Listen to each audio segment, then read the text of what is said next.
coastline, sunset in the rear view, salt in the air, yeah the whole vibe crystal clear, dude. Old school boom bap knocking through the speakers, laughing with my day ones, real ones no pretenders, palm trees. สวัสดีครับยินดีต้อนรับกลับเข้าสู่ช่อง Street Passion นะครับวันนี้เรามาร่วมงานของทางโมตุนครับเขามีเปิดตัวน้ำมันเครื่องตัวใหม่เปิดตัวน้ำมันเครื่องสำหรับรถยนต์ไฮบริด HEV แล้วก็ PHEV นั่นเองครับ Freedom in the ties when they kiss that lane, ocean on my side wash away the pain. ไม่ใช่เปิดตัวเฉพาะน้ำมันเครื่องที่เป็นสำหรับไฮบริดเนาะคือถ้าใครย้อนกลับไปดูคลิปเมื่อปีที่แล้วเราได้ไปเปิดตัวน้ำมันเครื่องนี่นะครับโมตุนN-Gen Hybrid ที่มาเลเซียมาแล้วครั้งหนึ่งครับตอนที่เราไป Super GT กับโมตุนนั่นเองครับเขาเปิดตัวที่ฝั่งเมืองนอกก่อนแล้วก็เพิ่งเอาเข้ามาไทยในครั้งนี้นะครับก็สำหรับคนที่ใช้รถยนต์ไฮบริดนะครับ HEV แล้วก็ PHEV ก็น้ำมันเครื่องตัวนี้จะตอบโจทย์มากๆเพราะว่าพวกรถยนต์ไฮบริดเนี่ยจะมีความสึกหรอที่มากกว่ารถยนต์ปกติทั่วไปนั่นเองครับ Down the coastline, sunset in the rear view, salt in the air, yeah the whole. ก่อนอื่นเรามาทำความรู้จักกับแบรนด์โมตุนกันก่อนดีกว่าครับโมตุนเป็นแบรนด์น้ำมันเครื่องจากประเทศฝรั่งเศสแต่สิ่งที่ทำให้โมตุนเป็นตำนานคือการเป็นผู้บุกเบิกครับปี 1966 พวกเขาผลิตน้ำมันเครื่องกึ่งสังเคราะห์รายแรกของโลกและพีคสุดครับในปี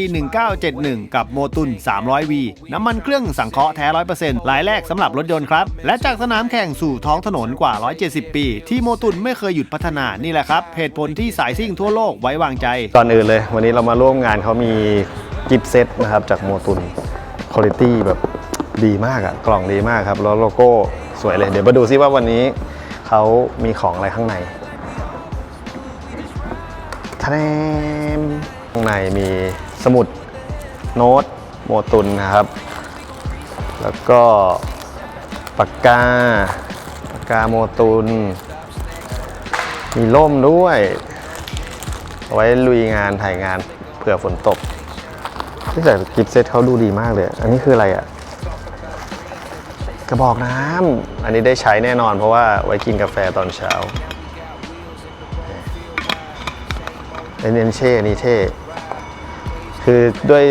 สีของโมตุนผมว่าสวยอยู่แล้วเขาจะเป็นขาวแดงแล้วก็ดำแต่ว่าตัวเอนจินในวันนี้ธีมจริงๆเป็นสีฟ้าครับวันนี้เราเลยใส่เสื้อสีฟ้าด้วยไฮบริดรักโลกเมื่อกี้พอดีได้เปิดกล่องดูนะครับแต่คือเอนจินนี่คือการเหมือนคล้ายๆว่าเขาเอาน้ำมันเครื่องใช่ไหมครับที่ใช้ในการอาจจะเคยเทสในสนามที่วิ่งแบบน้อยมากมาทำการกลั่นใหม่อีกรอบหนึ่งเพื่อเป็นน้ำมันที่ใช้อยู่ตอนนี้จริงๆที่เขาเทียบดูนะครับจะมีเบสออยล์ก็คือที่เราเจาะเหมือนแบบเจาะจากพื้นโลกแล้วเอามาใช้ซึ่งมันจะมีตะกอนมีนู่นนี่นั่นนะครับแล้วก็เราก็เอามากลั่นเป็นน้ำมันเครื่องที่เราใช้ใช่ไหมแต่ว่าเจนเนี่ยเราเอาน้ำมันเนี่ยที่เคยกลั่นแล้วเคยมีการทดสอบแต่ว่ามันใช้น้อยมากใช่ไหมครับถ้าเรา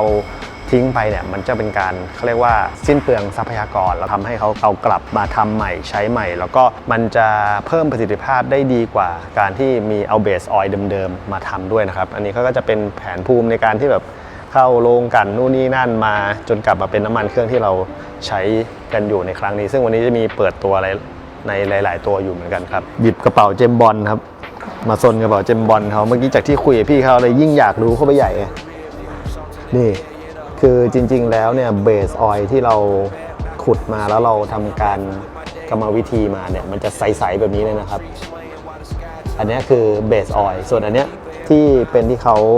บอกเมื่อกี้นะครับเป็น N-Gen ใช่ไหมในการรีเจเนเรตใหม่ซึ่งมันใสเหมือนเดิมเลยเอาง่ายๆคืออย่างเงี้ยเราไปขุดมามันก็จะมีพวกตะกอนนู่นนี่นั่นก็ต้องผ่านกรรมวิธีกว่าจะมาเป็นแบบนี้ใช่ไหมแต่ส่วนถ้าเป็นแบบเนี้ยเราก็ทำการเอา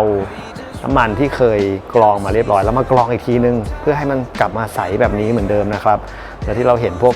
สีต่างๆเนี่ยเขาคือการใส่พวก additive อีกทีนึงให้มันเป็นสีนะครับนี่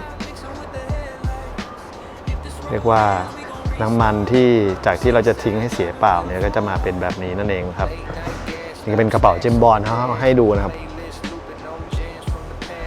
Engen คือลายสินค้าใหม่ล่าสุดจากทางโมตุนครับคอนเซปต์ของ Engen มาจากคำว่า next generation เป็นการปฏิวัติวงการน้ำมันเครื่องโดยเน้นความยั่งยืนและยังคงสมรรถนะความแรงไว้ตามสไตล์ของโมตุนครับโดยมีจุดเด่นคือการใช้น้ำมันพื้นฐานที่ผ่านกระบวนการ regenerate หลายคนเข้าใจผิดว่า regenerate oil คือการเอาน้ำมันเก่ามากรองแต่จริงๆแล้วนะครับคือการนำไปผ่านกระบวนการใหม่ระดับโมเลกุลเลยครับจนได้คุณภาพเทียบเท่ากับน้ำมันใหม่หรือ virgin oil เลยครับแถมอีกอย่างนะครับผลิตภัณฑ์ Engen บรรจุในขวดที่ผลิตจากพลาสติกรีไซเคิล 50% และสามารถรีไซเคิลได้ถึง 100% เลยครับแล้วก็นี่มาถึงตัวแรกคือทำโปรดักต์แบบคอลแลบกันกับคาวาซากิอันนี้น่าจะขายเฉพาะแค่ในศูนย์คาวาเท่านั้นนะครับก็จะเปิดเป็นพรีเมียมออยล์นะครับ 10W40 อันนี้ Engen 7 สำหรับรถมอเตอร์ไซค์ที่เป็น performance ครับตัวนี้เป็น 10W40 พวก Big Bike อะไรพวกนี้ก็ใช้ได้อันนี้น่าจะเป็นพระเอกหลักของเรา Engen Hybrid แต่ว่าที่ไทยตอนนี้จะมีแค่ 0W20 นะครับที่ออกมาก่อนใครใช้รถยนต์ไฮบริดก็สามารถเติมตัวนี้ได้จริงๆหลังๆเราค่อนข้างที่จะอินกับรถยนต์ไฮบริดเนาะเราเอารถยนต์ไฮบริดอย่างพวก Yaris Cross Corolla Cross ไปออกทริปกันบ่อยซึ่งผมว่าเดี๋ยวครั้งหน้าจะใช้ตัวนี้ในการเติมพวกรถไฮบริดเพราะรถไฮบริดมันสึกหรอเยอะกว่าแต่ว่าก็แลกกับความประหยัดนะผมชอบ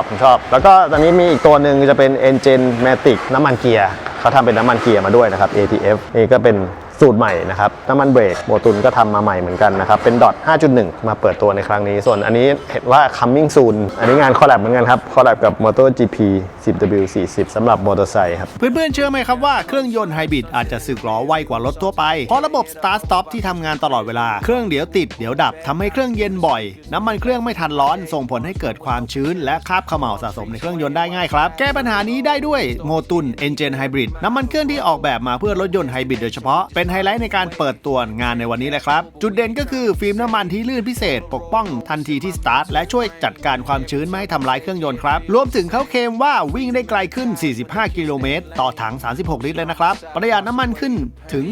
8.1% เมื่อใช้ Engen Hybrid เทียบกับน้ำมันเครื่องเกรด 0W20 ทั่วไปครับปกป้องเครื่องยนต์ได้มากขึ้น 60% ประสิทธิภาพมาตรฐาน API SQ ช่วยป้องกันการน็อกการสึกหรอและความเสียหายระยะยาวได้อยากให้ระบบไฮบริดแรงดีไม่มีตกและอยู่กับเราไปนานๆต้องโมตุน Engen Hybrid เท่านั้นครับ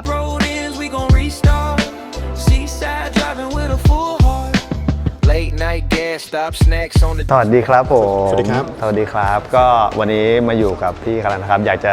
สอบถามเรื่องตลาดไฮบริดของบ้านเรานะครับตอนนี้ตลาดรถไฮบริดจริงๆเริ่มที่จะเพิ่มสูงขึ้นตั้งแต่สัก 5-6 ปีก่อนแล้วแล้วก็ในอัตราส่วนที่เร็วกว่าตลาดทั่วไปก็คือประมาณ 15-18% โดยเฉพาะในเมืองไทยถ้าเทียบกับเอเชียในเอเชียอาจจะน้อยกว่านั้นเพราะว่ามีเมืองจีนเนี่ยจะไม่ได้เท่าเมืองไทยก็ในเอเชียจะประมาณ 9% ถึง 10% ในเมืองไทยประมาณตอนนี้ล่าสุด 18% ในสัดส่วนของรถใหม่ที่ออกมาในตลาดก็คือสัดส่วนของตลาดรถยนต์ไฮบริดของเราโตขึ้นเรื่อยๆใช่การใช้งานเพิ่มขึ้นผู้ที่ซื้อรถใหม่มีความสนใจในไฮบริดมากขึ้นน้ำมันเครื่องที่นะครับตัว Engen Hybrid เนี่ยมันจะแตกต่างกับน้ำมันเครื่องของรถยนต์ปกติยังไงก่อนอื่นน้ำมันเครื่องไฮบริดเนี่ยมันสร้างขึ้นมาเพราะว่ารถยนต์ประเภทเครื่องยนต์ไฮบริดเนี่ยต้องการทำงานแบบเอนจินแบบ start stop ก็คือมีทั้งช่วงที่ร้อนในช่วงที่เย็นแปลว่าน้ำมันเครื่องโดยทั่วไปถ้ามันมีการควบคุมความหนืดในทั้ง2อุณหภูมิได้ไม่ดีมันก็อาจจะทำให้รถยนต์สึกหรอรวมทั้งการประหยัดพลังงานแล้วก็การใช้งานที่เป็นกิโลเมตรมันอาจจะไม่ได้สูงมากพอตอบโจทย์ความต้องการของผู้บริโภคตัวนี้เลยเดเวลลอปขึ้นมาหรือสร้างขึ้นมาเนี่ยเพื่อให้ตอบโจทย์สิ่งเหล่านี้ทั้งหมดแล้วมีแนวทางไงครับที่ทำให้คนที่ใช้รถไฮบริดเนี่ยเปลี่ยนมาใช้น้ำมันเฉพาะของไฮบริดครับเรื่องของน้ำมันเฉพาะทางของไฮบริดเนี่ยโมตุนไม่ได้เพิ่งเริ่มทำตอนนี้เราทำมาได้สัก 4-5 ปีแล้วก็มีการทดสอบต่างๆทั้งฟาสต์ฟิตทั่วไปที่เขาขายอยู่แล้วก็รวมทั้งเราก็ทำคอมมูนิเคชันออกไปเรื่อยๆซึ่งตัวนี้แทบจะเป็นเจเนอเรชันที่2หรือ3แล้วแล้วก็เราก็ทำประสิทธิภาพออกมาเทียบกับน้ำมันเครื่องทั่วไปให้ผู้บริโภคเห็นโดยประจำว่ามันช่วยประหยัดพลังงานได้มากขึ้นอย่างไรแล้วก็ระยะทางที่ใช้วิ่งในชีวิตประจำวันมันเพิ่มมากขึ้นอย่างไรรวมทั้งเราก็จะคอมมูนิเคทหรือว่าสื่อสารให้ผู้บริโภคทราบมากขึ้นว่าโอเคเครื่องยนต์คุณจะมีการ protection ที่ดีขึ้นแล้วก็ใช้งานได้ยาวขึ้นแล้วก็มีอาจจะการทดลองใช้ให้ลูกค้าได้ลองใช้งานโดยเฉพาะราคาที่เราออกมาจำหน่ายเนี่ยไม่ได้แพงเกินไปก็คือเหมาะสมกับผู้บริโภคแล้วก็สามารถเอื้อมถึงง่ายเพราะฉะนั้นก็อาจจะทำให้เขาได้ลองใช้ได้ง่ายขึ้นแล้ววันนี้นอกจากที่มีตัวน้ำมันเครื่อง Engen Hybrid ใช่ไหมครับมีน้ำมันเครื่องอะไรมาเปิดตัวในวันนี้บ้างครับโอเคคือ Engen เป็นสินค้าที่ไม่ใช่ที่ออกเฉพาะไฮบริด เป็นแนวคิดของโมตุนที่ฝรั่งเศสซึ่งทำกับสินค้าทั้งฝั่งมอเตอร์ไซค์และรถยนต์นะครับต้องบอกว่าแรกเริ่มเนี่ยเราออกที่ตัวมอเตอร์ไซค์ก่อนซึ่งก็คือตัว N-Gen 7 กลุ่มน้ำมันเครื่องมอเตอร์ไซค์ประเภทพรีเมียมถ้าทุกคนรู้จักกันดีโมตุนคือ 7,100 คือตัวที่เป็นสังเคราะห์แท้ที่มีเอสเตอร์ N-Gen 7 ก็คือจะเป็นเซนส์คล้ายๆกันก็คือเป็นตัว High Performance ที่มีเอสเตอร์แต่มีความ Sustainability ก็คือรักโลกมากขึ้นด้วยใน Performance ที่แทบจะดีกว่า 7,100 นั่นคือตัวแรกที่เราออกมารวมทั้งตัว N-Gen Hybrid ที่เราออกมาวันนี้แล้วก็ N-Gen Matic ATF-VI ซึ่งเป็นน้ำมันเกียร์ ATF-6 นะซึ่งก็เทียบเท่า ATF-6 ทั่วไปแต่ว่าเป็นกลุ่มที่แบบ High Performance มากขึ้นแล้วก็มีความ Sustainable หรือรักโลกมากขึ้นนอกจากนี้เราก็ยังมี E-Dot ซึ่งเป็นน้ำมันเบรก E-Dot 5.1 ซึ่งเป็นตัว Top Performance เรื่องความร้อนที่จะทนได้มากกว่า Dot 4 หรือ Dot 3 ทั่วไปแล้วก็สามารถใช้กับพวกรถไฮบริดที่หรือว่ารถ EV ด้วยซ้ำไปที่สามารถที่จะทนเรื่องของอุณหภูมิสูงได้รักโลกเป็นธีมหลักเลยใช่ครับ Sustainability รักโลกแล้วก็โดยที่ Performance เราไม่ได้ Compromise ก็คือเรายังคงเน้นเรื่อง Performance ที่สูงอยู่เหมือนเดิมเพราะฉะนั้นไว้ใจได้ในคุณภาพผลิตภัณฑ์ของโมตุนครับหาความรู้เรื่องเกี่ยวกับเทคนิคนิดนึงครับพี่สวัสดีครับสวัสดีครับสวัสดีครับก็คืออย่างแรกเลยผมอยากรู้อีกทีหนึ่งN-Gen มายังไงครับคืออะไรอธิบายอย่างนี้ก่อน N-Gen ของเราครับมันย่อมาจาก next generation ก็คือเรียกว่าแบบเจนใหม่แล้วกันของน้ำมันที่มาของน้ำมันตัวนี้ครับจริงๆแล้วเรามองเรื่องของทั้งความยั่งยืนและสมรรถนะจุดเริ่มต้นมาจากจริงๆแล้วเรื่องของน้ำมัน regenerate หรือ reuse base oil เนี่ยก็คือเป็นการที่เราเปลี่ยนจากแหล่งวัตถุดิบน้ำมันจากแหล่งน้ำมันดิบที่เราได้ธรรมชาติที่เรารู้จักกันปัจจุบันเนี่ยเราเปลี่ยนจากตรงนั้นมาเป็น use oil use oil คือ waste ครับ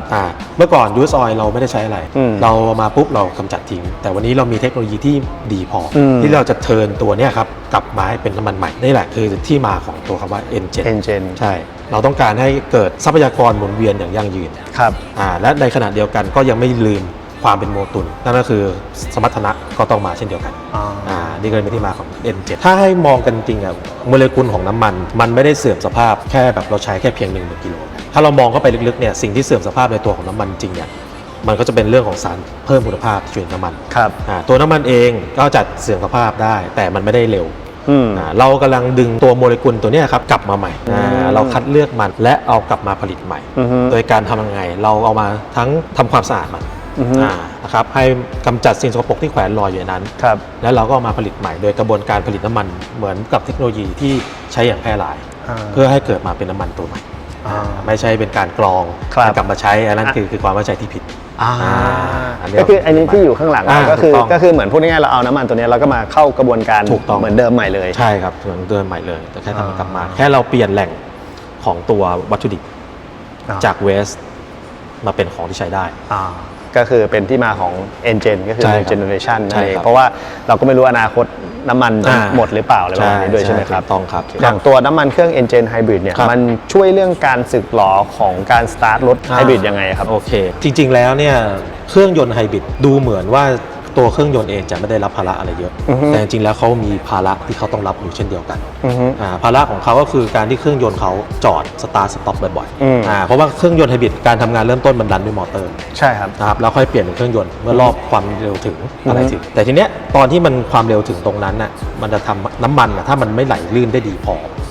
มันก็จะทำให้เกิดการสึกหรอเราจะเข้าใจกันอยู่แล้วว่าการสึกหรอของเครื่องยนต์มักจะเกิดตอนที่เริ่มสตาร์ทไม่ได้เกิดจากการใช้งานยาวๆแล้วลองจินตนาการภาพตามครับว่าถ้ารถมันต้องเดี๋ยวติดเดี๋ยวดับเดี๋ยวติดเดี๋ยวดับจะเกิดอะไรขึ้นการสึกหรอมันทวีคูณมากกว่าปกติด้วยซ้ำจึงเป็นที่มาว่าทำไมเราถึงต้องมีน้ำมันสำหรับไฮบริดโดยเฉพาะเพราะน้ำมันไฮบริดโดยเฉพาะเนี่ยสิ่งที่จะแตกต่างจากน้ำมันของเครื่องยนต์เบนซินโดยทั่วๆไปนั่นคือการไหลของมันจะดีกว่าสมูทกว่าและลื่นกว่าจึงทำให้ลดการสูญเสียในระบบตรงนั้นได้ดีนี่คือหัวใจสำคัญก็คือมันจะไปเคลือบเหมือนจังหวะที่เราแบบว่าเดี๋ยวดับเดี๋ยวสตาร์ทใช่มันจะไหลไปหล่อลื่นได้ทันโปรเทคดีกว่า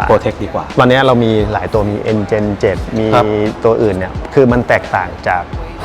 น้ำมันเครื่องที่เป็นเวอร์ชั่นเก่าอย่างพวก 7,100 อะไรนี่ยังไงพี่ ก็อย่างที่แจ้งไปนะครับว่าเรากำลังดึงน้ำมันตัวเทคโนโลยีใหม่เข้ามาใช้ มันถามว่าความแตกต่างคืออะไรผมมองแค่อย่างเดียวคือความต่างของตัวน้ำมันเนี่ยก็คือต่างกันที่แหล่งที่มาของน้ำมัน แต่โดยสมรรถนะเนี่ยกล้าพูดได้เลยว่าเราทัดเทียมและอาจจะดีกว่าในบางมิติ เพราะว่าอย่างที่บอกครับว่าสุดท้ายแล้วโมตุนเราอยากจะให้ทุกคนโฟกัสที่ว่ามันไม่เกี่ยวกับว่าแหล่งที่มาของตัวน้ำมันมันมาจากไหน แต่สิ่งที่เราจะทำน้ำมันให้กับลูกค้าเราเน้นสมรรถนะเป็นหลักนะครับคุณภาพเราต้องมาวัดผลยังไงวัดผลจากมาตรฐานที่เราจดทะเบียนขึ้นทะเบียนไม่ว่าจะเป็นถ้าเป็นน้ำมันมอเตอร์ไซค์เอ็นเจน7อย่างเงี้ยครับจาโซเป็นมาตรฐานที่ทุกคนรู้จักกันอยู่แล้วเราก็จดจาโซผ่านมาตรฐานจาโซการทดสอบแล้วอย่างตัว Engine Hybrid ล่าสุดนะครับเราก็ผ่านมาตรฐาน API SQ ซึ่งเป็นมาตรฐานใหม่ล่าสุดสำหรับรถยนต์เบนซินเครื่องเทอร์โบรุ่นใหม่ที่มีระบบฉีดแบบฉีดตรงก็จะเป็นการันตีให้มั่นใจได้เลยว่าน้ำมันของเราครับไม่ว่าจะแหล่งที่มาเป็นยังไงเราคอนเฟิร์มด้วยคุณภาพมาตรฐานพวกนี้คือเราก็ยังไม่ทิ้งเรื่อง performance เรื่องคุณภาพลงนั่นเองถูกต้องครับโอเคครับวันนี้มั่นใจได้นะครับฝ่ายเทคนิคเข้ามาตอบคำถามเลยวันนี้ขอบคุณมากครับขอบคุณมากครับขอบคุณมากครับ Peace now. Cruising down the coastline, sunset in the rear view, salt in the air, yeah the whole vibe crystal clear, dude. Old school boom bap knocking through the speakers. เดี๋ยวรอพิธีเขาเริ่มนะครับเดินดูน้ำมันที่แบบว่าทางโมตุนเขาตั้งใจผลิตออกมานี่แต่ละอันสุดยอดทั้งนั้นนะครับก็เดี๋ยวเราก็มีอธิบายแล้วหลายๆคนคงรู้อยู่แล้วว่าโมตุนจริงๆแล้วมาจากฝรั่งเศสจริงๆหลายตัวที่เราไปมาเลเซียเนี่ยก็ได้พาเพื่อนๆไปชมแล้วแหละโมตุนก็จะมีทีมอย่างที่เราไปตอนนู้นใช่ไหมก็มีทีมซูเปอร์ GT ด้วยนะครับเรียกว่าอยู่กับวงการมอเตอร์สปอร์ตมาอย่างยาวนานคุยกับผู้บริหารแล้วก็ฝ่ายเทคนิครวมถึงดูโปรดักต์นะครับเดี๋ยวจะเป็นช่วงที่เขาจะขึ้นเวทีกันแล้วครับเดี๋ยวพาไป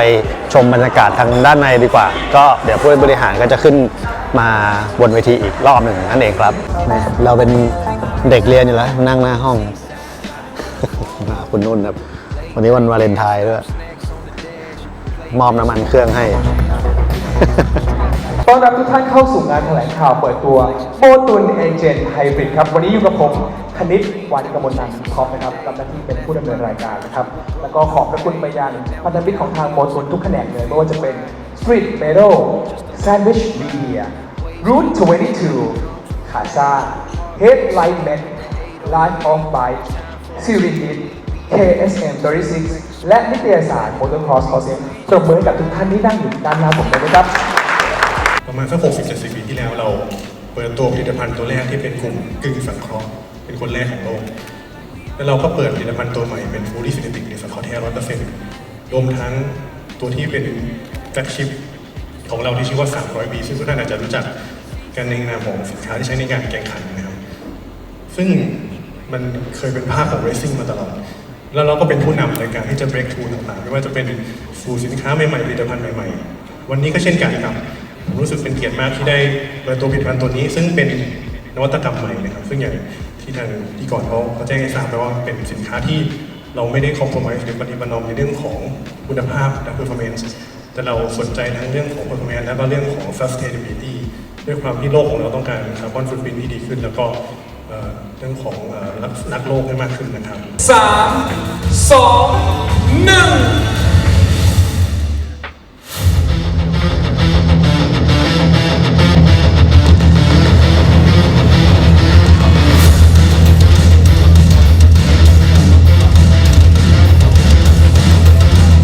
เปิดตัวเป็นที่เรียบร้อยแล้วครับยังเป็นทางการ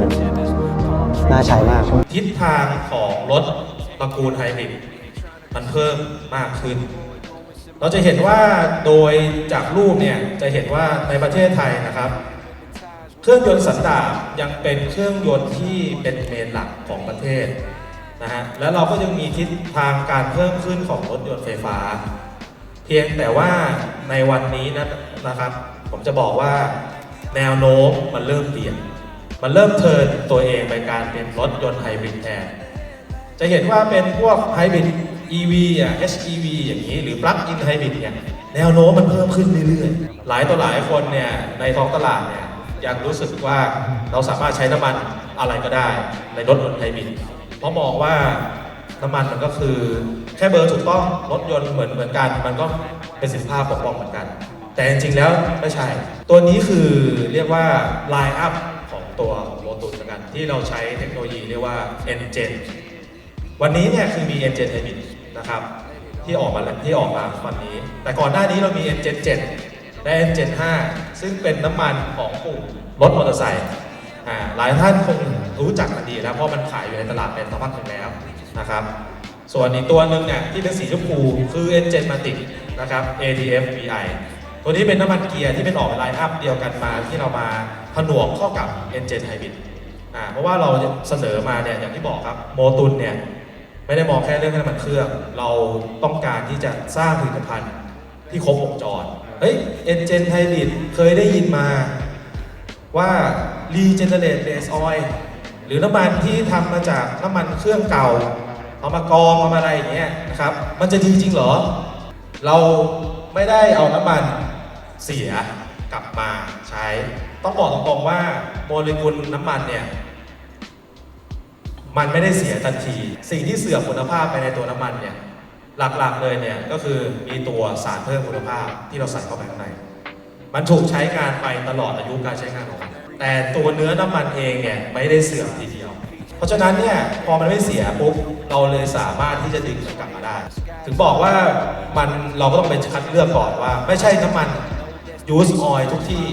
มันจะใช้ได้มันต้องมีแหล่งนะครับมีการที่เรามีกระบวนการที่เราเลือกว่าจะเอาแบบไหนมาแล้วเราก็เอามันกลับมาผลิตใหม่การผลิตใหม่ของเราไม่ใช่การเอาไปกองแล้วก็จบมันไม่ใช่อย่างนั้นมันคือการที่เราเอาไปทำความสะอาดตามภาพเลยนะครับทำความสะอาดเสร็จแล้วเราเอาไปเข้ากระบวนการคัดเลือกโมเลกุลน้ำมันใหม่นะครับซึ่งมีประสิทธิภาพเทียบเท่ากับน้ำมันที่ได้มาจากแหล่งน้ำมันดิบพอเราได้น้ำมันตัวนี้กลับมาแล้วเนี่ยเราประสานกับเทคโนโลยีแอดดิทีฟหรือสารเพิ่มคุณภาพในแบบของโมตุนทำให้ได้ออกมาเป็นน้ำมันในชื่อของเทคโนโลยีเราว่า N7 ให้เป็นฉีดตรงซึ่งจะทำให้เกิดภาวะของเครื่องยนต์เนี่ยที่ชิงจุดระเบิดก่อนได้เยอะเพราะว่าน้ำมันเบนซินเนี่ยมันมีไอระเหยและจุดระเบิดได้ง่ายกว่าเมื่อเทียบกับน้ำมันดีเซลนะครับอันนี้ก็เลยเป็นที่มาว่าทำไมโมตุน N7 Hybrid ต้องพัฒนาตัวน้ำมันให้เป็นเกรดสูงที่สุดเพราะเครื่องยนต์ไฮบริดในสมัยใหม่เป็นลักษณะนี้หมด Like we always would, we just ride. No plans tonight, neon sky mixing with the headlights. If this road ends, we gon' restart.